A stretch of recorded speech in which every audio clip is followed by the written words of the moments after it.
Should old acquaintance be forgot and never brought to mind? Should old acquaintance be forgot and days of old lang syne?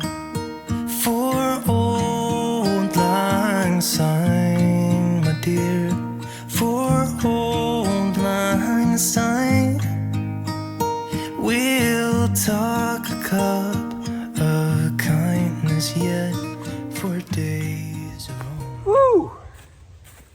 Oh. Well, for one, last camp out here before the end of the year. Decided to bring the hot tent out. And as you can see, there's no snow on the ground. So my backpack probably weighs 50 pounds. Carrying another probably 15, 20 pounds in the bucket, in the bag here.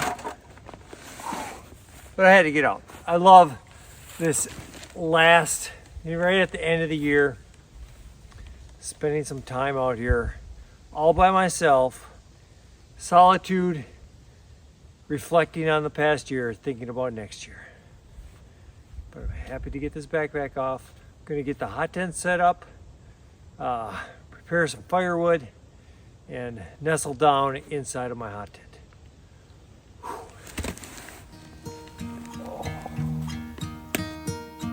And here's a hand, my trusty friend, and here's a hand of thine. We'll talk a cup of kindness yet for old lang syne. For old lang syne, my dear, for old lang syne. We'll talk a cup of kindness yet for old lang syne.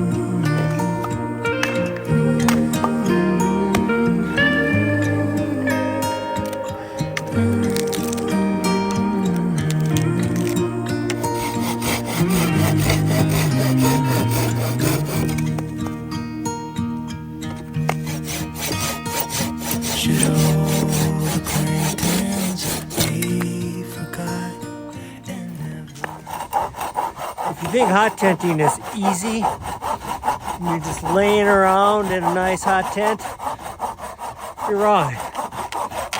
You gotta cut all this firewood. Oh my gosh. Split it, cut it into little 9-inch pieces. Oh.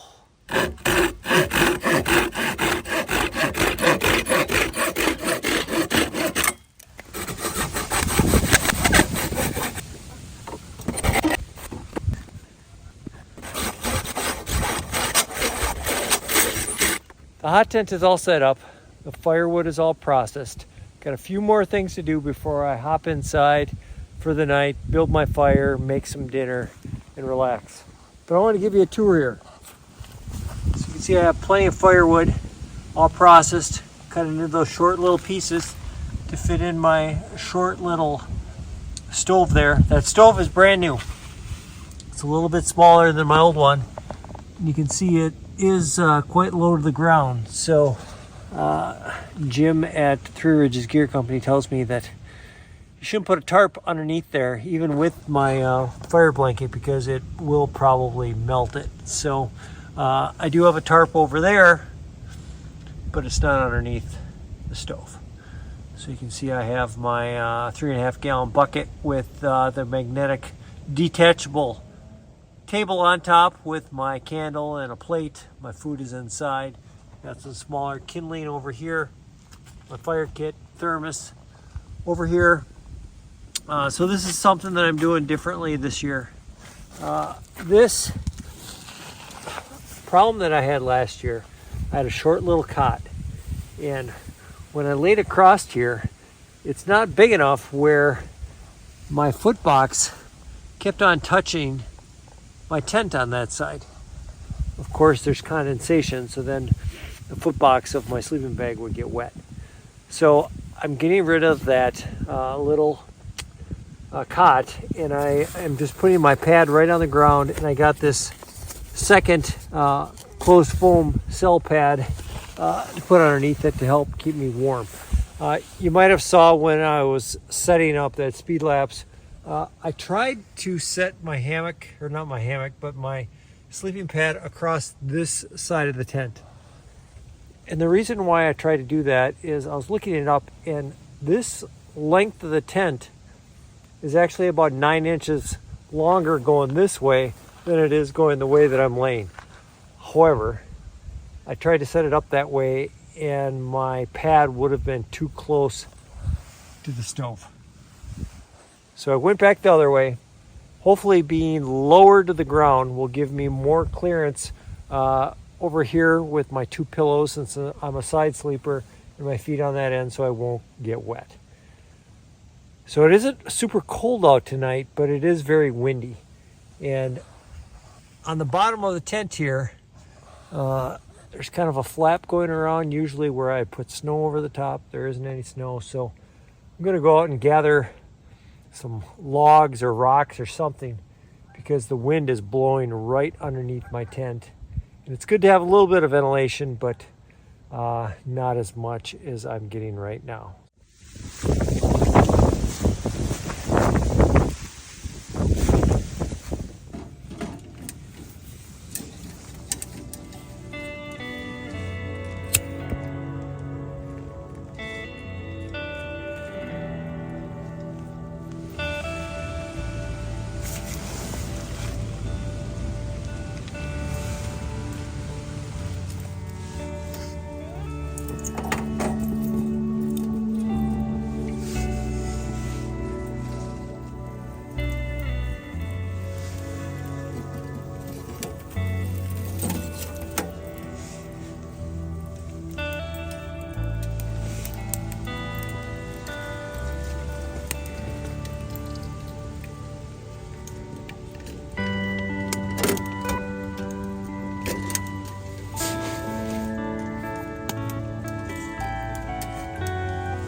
I'm making some French bread pepperoni pizzas on my do-it-yourself oven that I made last year. It's 2 bread pans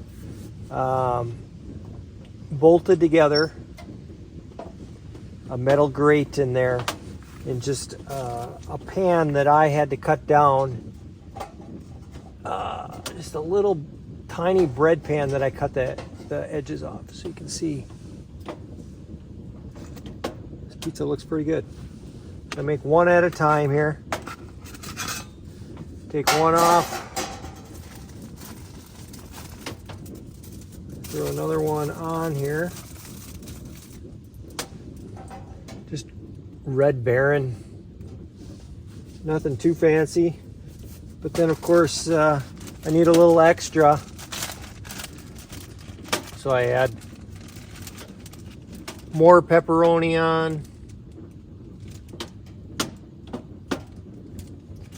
And got to be careful because it's super hot. I don't know if you can see it, but that stovepipe right there is red hot.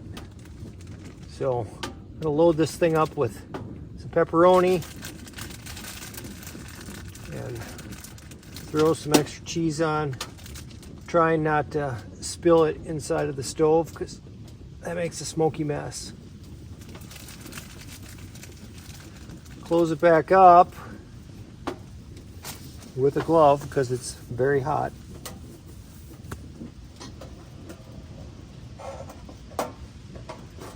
Got my little thermometer there. Takes a little bit longer than making it in the oven at home, but what else have I got to do? Sit out here, make food, relax, eat. Well, I finished off my pizzas, and now I'm making chocolate chip cookies.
Good morning. It's a pretty good night. Woke up a couple times to go to the bathroom. Discovered this sleeping bag that I have. When I sleep on the ground, I shouldn't overinflate it, blowing into it. It self-inflates, and that's more than enough air, because when I inflated it all the way, it was super hard. So kept on rolling over, let the air out. Still kept warm. It was a little softer. All is good. So just finishing off my cinnamon rolls here. I'm gonna let the stove burn down, let that cool down, get all packed up and head out.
Making my way back to the car. Got that heavy pack on. More weight here. Whew. Nothing like if you're cold, just back up a hill with 50, 60 pounds of weight. It's a great camp out. Got to reflect on this past year. Some alone time to think about all the adventures coming up in the next year. Hey, I want to thank you for, if this is your first video that you watch with me, or if you've watched them for years and watch all of them, I sincerely do thank you for watching. And if you haven't subscribed, go ahead and hit subscribe, punch that bell notification. You can check out all sorts of other stuff from Midwest Backpacker on Instagram and Facebook. I see the Subi. Hey, Happy New Year. We'll see you on the trail.